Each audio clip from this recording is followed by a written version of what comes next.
When we picture the American presidency, we think of the peak of global power, Inauguration Day, the oath, the massive, cheering crowds stretching for miles down the National Mall. It looks like a position of total control, but the reality is different. No one survives 4 years in that building without facing a day that breaks them. Every individual who takes the oath eventually encounters a moment where the authority of the office offers no protection. For James Madison, that moment was August 24, 1814. He became the only sitting president forced to flee his own capital as an invading British army torched the White House and the Capitol. For George Washington, it was the news that an Ohio Native American coalition had destroyed General Arthur St. Clair's army, killing over 600 of his soldiers. Washington, a man famously composed, exploded in rage at the report that his men were hacked and tomahawked to pieces in the wilderness. In the modern era, the trauma is often psychological. George W. Bush sat in a Florida classroom reading to second graders, forced to remain calm as an aide whispered that America was under attack. These tragedies followed distinct, devastating paths, often beginning in the most private corners of a leader's life. The most intimate crises are those of human mortality, events that bypass executive authority entirely. You can command the largest military on Earth, yet it offers no shield against the random intervention of fate. Just weeks before his 1853 inauguration, Franklin Pierce and his family were traveling by train when their car derailed and tumbled down an embankment. Pierce and his wife Jane survived the crash, but they discovered their 11-year-old son Benjamin crushed in the wreckage and nearly decapitated. The grief was so intense, Jane became convinced God had taken their last child as a punishment for her husband's political ambition.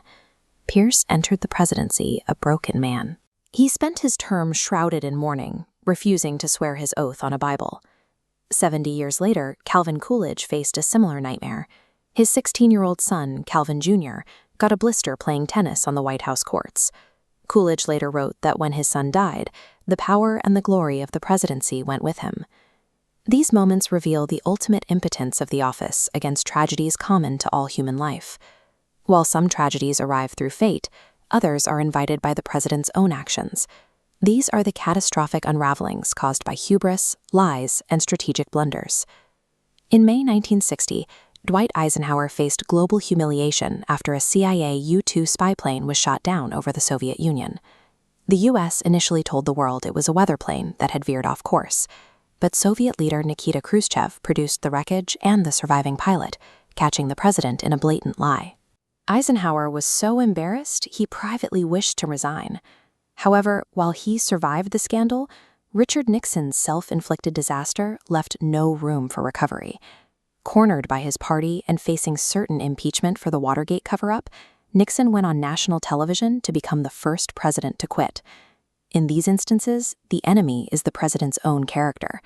The darkest day is not a sudden attack, but the final collapse of public trust.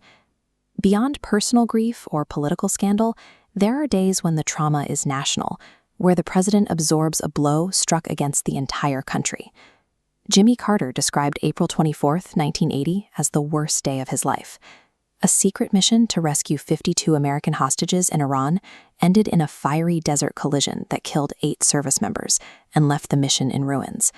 For Franklin Roosevelt, the weight arrived with the news from Pearl Harbor.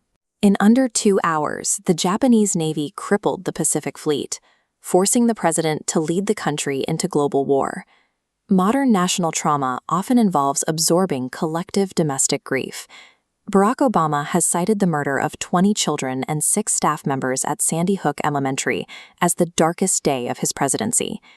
These moments forced the commander-in-chief to become the grief counselor for millions, carrying the psychological weight of a wounded republic. The presidency functions as a relentless crucible, testing the limits of human endurance through every tragedy it attracts.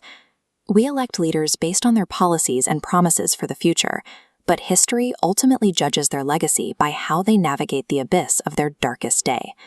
When that moment hits, the political title and the military might fall away, leaving behind a human being struggling under the heaviest emotional burden on Earth.